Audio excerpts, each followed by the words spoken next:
الفيلم ده متفصل مخصوص للناس اللي بتعشق المعاناة وبتموت في ضيق التنفس، فركز معايا علشان في آخر الملخص تكون شميت ريحة تراب في مناخيرك. بس قبل ما نبتدي ادعمنا الأول بلايك واشتراك للقناة. بيبدأ فيلمنا مع لي جونج اللي شغال في شركة عربيات وبيكون واقف في محطة بنزين. بعد ما بيحط له العامل اللي موجود بنزين في العربية، بيكتشف إن العامل حط له زيادة عن اللي هو عايزه علشان سمعه ضعيف، وبيتحرك لي جونج بالعربية فبيوقفوا العامل وبيديله ازازتين ميه. وبعدها بيكمل لي جونج طريقه وبيكلم مراته على التليفون، بيقول لها انه جاب التورته بتاعت عيد ميلاد بنتهم سو وهو في طريقه للبيت، وبيقفل معاها علشان جاله اتصال من عميل بيتفق معاه انه هيشتري منه 8 عربيات. لي جونج بيقول له انه هيبعت له السعر بعد ما يخرج من النفق اللي داخل عليه. ولما بيدخل النفق بيسمع صوت غريب جوه وبيتخض شوية، والنور اللي موجود في النفق اتطفى وبدأ يشتغل ويطفي تاني. فبيبص لي جونج وراه بيلاقي النفق كله بينهار. وبعد شوية بيفوق لي جونج جوه العربية والانهيار حواليه من كل مكان، ومع كل حركة بيقع عليه طوب. فبيبدأ يتعامل بحذر شديد وبيشوف حتة فيها شبكة وبيتصل على فريق الإنقاذ وبيعرفهم إن النفق انهار عليه، وبيعرفوا منه مكان النفق وإنه محبوس داخل عربيته. فبيبلغوه إنهم هيكونوا عنده في خلال 5 دقايق. بيبدأ لي جونج يدور حواليه ويشوف أركان العربيات اللي اتدمرت، وبيلمح المية اللي خدها من عامل محطة البنزين فبيشرب. وبتوصل فرقة الإنقاذ بره النفق وبيتخضوا من شكل الانهيار، وبسرعة الموضوع بيوصل للإعلام وبيتكلموا عنه وعن الكارثة اللي حصلت. في الوقت ده بتكون مرات لي جونج في السوبر ماركت وبتشوف الأخبار اللي حصل لجوزها، فبتجري علشان تطمن عليه.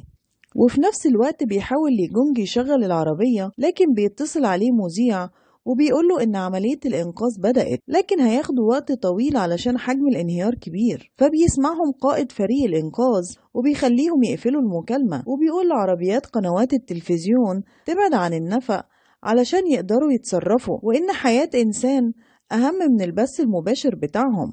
وبيدخل يكلم لي جونج اللي بيكون متوتر وبيهديه القائد وبيطمن إن معاه مية وأكل، وبيطلب منه يحاول يخلي الأكل والمية يكفوه لمدة أسبوع، وبيسألوا عن أي حاجة تساعدهم يوصلوا له بسرعة. فبيقول لهم لي جونج إنه قريب من المروحة التالتة اللي وقعت على عربيته، وبيقفل معاه القائد بعد ما بيقول له إنهم هيتصلوا عليه تاني. بعدها بتتصل عليه مراته وهي بتعيط، لكن هو بيطمنها انه بخير، وبيكلم بنته وبيقول لها انه اشترى لها التورته وكمان هيشتري لها كلب وهيجي. فبتقول له مراته انها هتودي البنت لجدتها وتروح عند النفق تستناه. بيطفي نور العربيه علشان يعرف ينام، لكن بيسمع صوت حاجه بتقع فبيقوم تاني وبيحاول يتعامل بالراحه.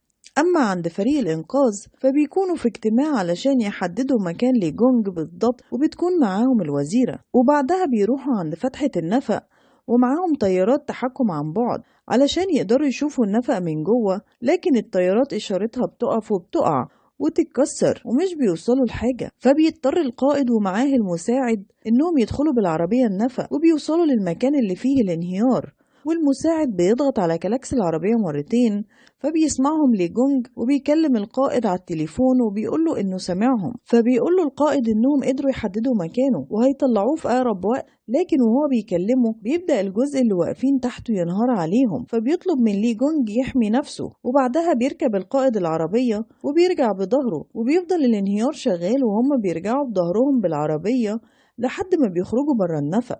بيتصل القائد تاني بلي جونج أول ما بيخرج وبيطمن عليه وإن الانهيار التاني ده ما أثرش عليه. وبتوصل مرات لي جونج وبيكلمها وبيطلب منها تخلي بالها من نفسها وتاكل كويس، وبيقفل.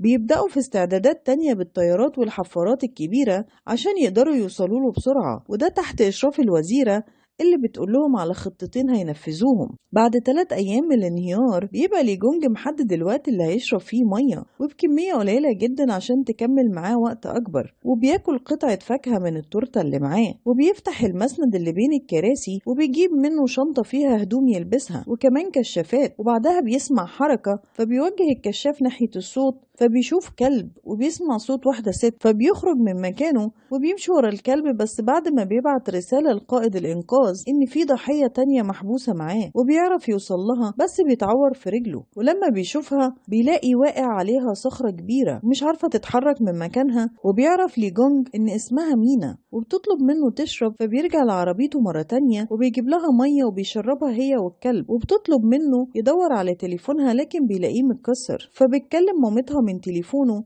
وبتقول لها إنها محبوسة في النفق وإنها تخرج بعد أيام. وبعدها لي جونج بيكلم مامتها وبيقول لها إنه هياخد باله من مينا ويقفل.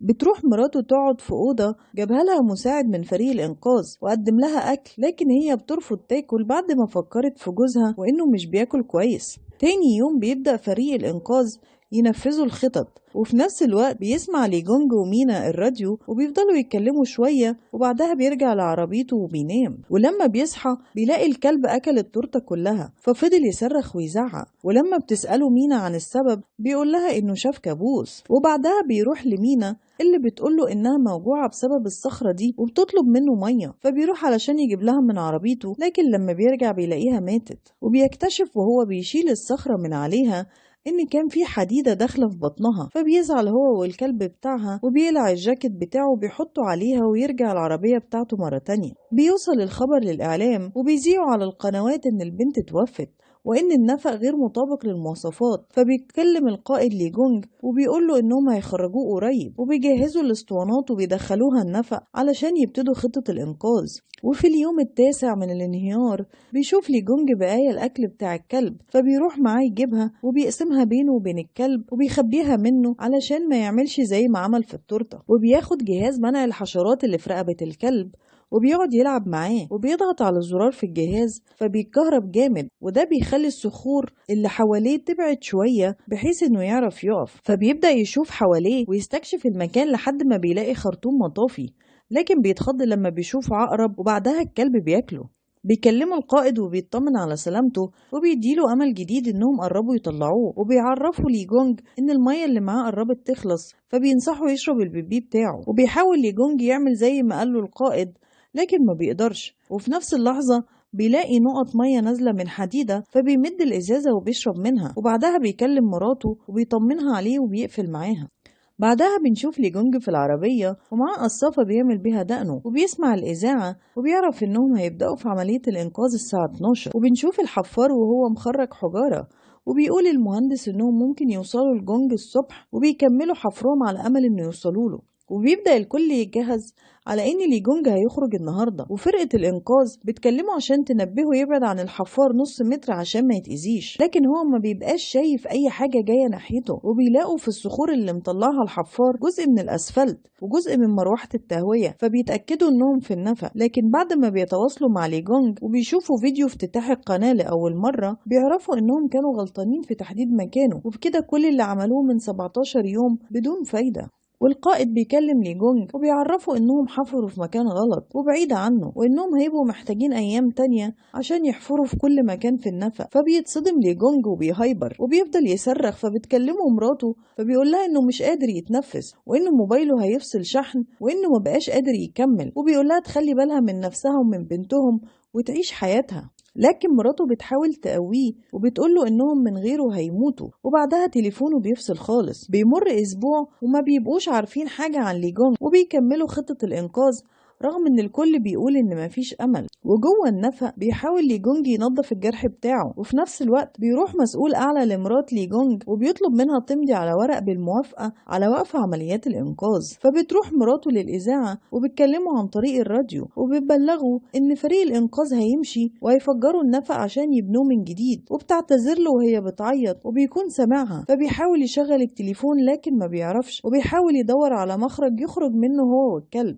وبيطلب القائد من مساعده إنه ينزله في آلة الحفار لتحت الأنقاض يشوف بنفسه هل لي جونج عايش لسه ولا لأ. وفعلا بيجهز وينزل وبيكون معاه جهاز بيسمع بيه الأصوات لكن مش بيقدر يسمع حاجة، وبيشدوه مساعدينه فجأة عشان هيفجروا النفق، فالجهاز اللي معاه بيتكسر. ولما بيخرج بيسمع الجهاز فبيعرف ان في صوت تحت وان لي جونج لسه عايش، فبيحاول يوقف عملية الهدم لكن مش بيلحق والانفجار بيبتدي. وبعد 35 يوم بيقدروا ينقذوا لي جونج والكلب وبيخرجوا من النفق في وجود صحفيين كتير، والوزيرة بترفض انه يركب عربية الإسعاف غير لما تتكلم معاه. لكن قائد عملية الإنقاذ بيرفض وبيقول لها إن لي جونج بلغه إنه يبعد الوزيرة عنه، وبيروح لي جونج للمستشفى في هليكوبتر مع مراته، وبتطلع الوزيرة في التلفزيون تقول إن أهم حاجة حياة المواطن عندهم. وبيرجع لي جونج مع مراته بالعربية، وفي طريقهم بيمروا في نفق، فبيخاف وبيمسك إيد مراته لحد ما بيعدوا بسلام.